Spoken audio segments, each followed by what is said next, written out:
What's going on, guys? Detached here, and welcome back to the channel. Today we've got a bunch of Destiny news to talk about, including a supposed leak about the Gods of Mars DLC. Once again, we've got a bunch of details surrounding that, plus we have also had some hints and information from various people at Bungie about the patch that came inside the January 30th update, plus we have got the latest this week at Bungie, a roadmap, and a whole host of other things to talk about, so let's jump in and break things down. First off, let's jump in and take a look at this newest leak we've had about the Destiny 2 expansion called Gods of Mars. This leak came from a Reddit user called The Dark Soul. They said they were browsing the Xbox store and new information popped up about the expansion. Now, if you go to the Xbox store, there is currently a page for the Destiny 2 Expansion 2, which has a very generic description listed for the DLC, which says, Destiny 2 Expansion 2 features an all-new storyline with new characters and villains, complete missions and adventures spanning newly discovered destinations, play new cooperative activities, and compete in new multiplayer arenas. Earn and wield a powerful arsenal of new weapons, armor, and gear. This is a very generic description, which was pretty similar to the Curse of Osiris description before that DLC came out. But during one instance of this page loading, new information popped up according to this Reddit user that gave specific details surrounding the DLC. So we're going to jump into these details, talk about whether these details are legit, or are we looking at another fake leak. So the description on the screenshot right here says, Destiny 2 Expansion 2. Gods of Mars sends your guardian out to investigate a mysterious signal originating from Mars's northern point, a brand new destination with new story missions and adventures. Rasputin, the last of the ancient war minds, has been alerted to a dark threat beyond the solar system. He has betrayed humanity and plans to construct a powerful weapon capable of detonating the Traveler itself. Work alongside Anna Bray, who has emerged from the shadows after being missing for years and destroyed Rasputin before his machinations are realized. Now, some of the features that the new leak popped out was explore Mars and uncover Rasputin's secret, new story missions and adventures, new themed weapons, armor, and gear, new cooperative activities, new competitive multiplayer arenas, and new cooperative raid lair activity, new Crow Splicer and Construct enemy factions, and more. But how legit is this information? Well, overall, the information sounds good, but I think there are a few questionable things listed here. Some of the descriptions and wording just seem off, like Mars's northern point, and a weapon capable of detonating the Traveler itself. With the way pieces of this description are written, it just doesn't feel right and it doesn't feel legitimate. Also, with some of the activities they have listed, the Crow Splicer and Construct enemy factions with the raid lair? In my opinion, if we were getting new enemy factions, I don't think Bungie would link it exclusively with a raid lair activity, but I could be wrong.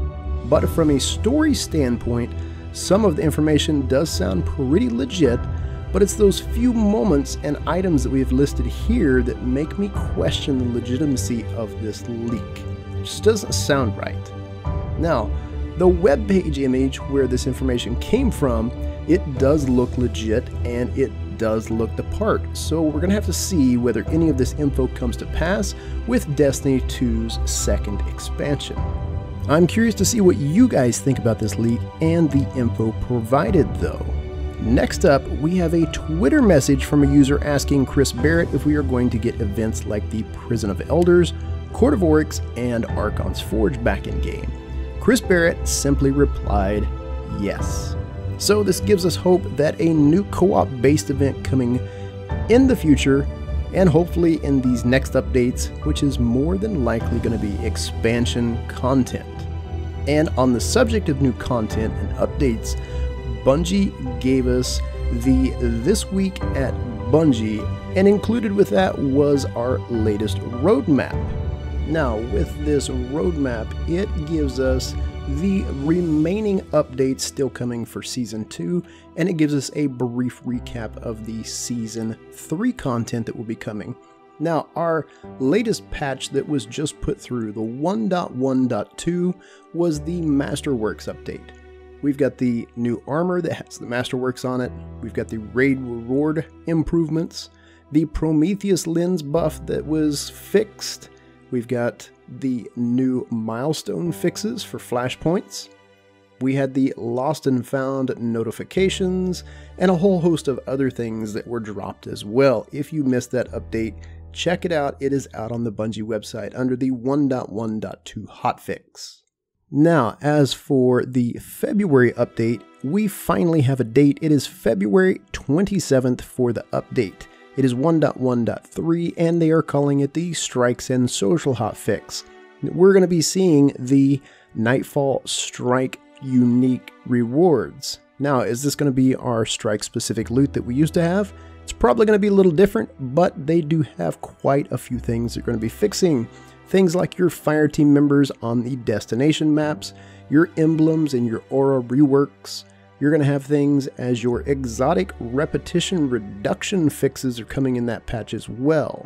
So quite a few things over the next month are going to be fixed, and then on to the March 27th update. This is your Sandbox and Crucible fixes, guys. What we've got broken down here is your weapon ability sandbox changes, your heroic strike modifiers. We've got 6v6 coming back for the Iron Banner. We've got weekly Crucible playlists, including Mayhem. We've got Crucible ammo and gameplay tuning, Nightfall challenge cards, Crucible quitter penalties, and a whole ton of other things. And then for the Season 3 update of 1.2.0, a new season of content is what it's called, and it's coming sometime in May. And with that update, they show that the Eater of Worlds Prestige mode is finally coming. They've got seasonal Crucible rankings, private matches, vault space increases, multi-emote fixes, exotic masterworks, and a ton of other things. And Chris Barrett jumped on Twitter this afternoon and said, let me make something clear, because it was not clear in the roadmap, that the DLC number 2 will be dropping with Season 3 as well. So that's a ton of information coming, guys. I am very excited. It is a massive step in the right direction, and I hope Bungie continues pushing content just like this roadmap out for the future. Now, on to the This Week at Bungie news. Josh Hamrick jumped in and said, hello again. We've been promising more details about our work on the Destiny 2 sandbox, and here we are. We finally get a massive list of things that the sandbox team is working on. And basically, Josh breaks things down. He says, our goals for this round are to provide individual players with more hero moments by increasing overall speed and mobility, increasing the amount of supers you charge to demolish your enemies, and increasing the frequency and impact of our most montage-worthy power weapons, especially in the Crucible. So what are they doing? They're buffing and fixing a ton of things. First off, he says they're going to be doing all 3 glides plus catapult and strafe lift have been returned and buffed to make them more unique and faster. The mobility stat has had its range expanded and been completely returned as well. In short, everyone gets faster and the high end is higher. The player's ground speed cap has been increased, allowing for faster total movement speed regardless of how you may get there. And then Josh goes on to talk about the Arc Strider, the Sentinel, and the Striker all move faster and at the same speed as one another while in their supers. Arc Strider as a whole is performing well in PvP, he says, but mostly due to its neutral game perks. We've made the following changes in an effort to get the super to be a more competitive option for players. It's going to have faster attack animations, faster dodge animations, and increased range of all its attacks. Supers are going to be recharged faster for everyone. He says we've buffed several weapon archetypes, including but not limited to hand cannons, pulse rifles, sniper rifles, and shotguns, and a few specific perks as well. The key goal here is to make shotguns, snipers, and fusion rifles more prevalent in the game. So what you're telling me is you're reverting them back to the way we used to like to play in Destiny 1. Got it. He said we've also been working side by side with our friends on PvP to increase the pace of PvP combat and the frequency of power play. And he broke the sneak peek down. Player respawn times for all quick play modes have been decreased. Power ammo respawn timers for all quick play modes have been reduced by 30%.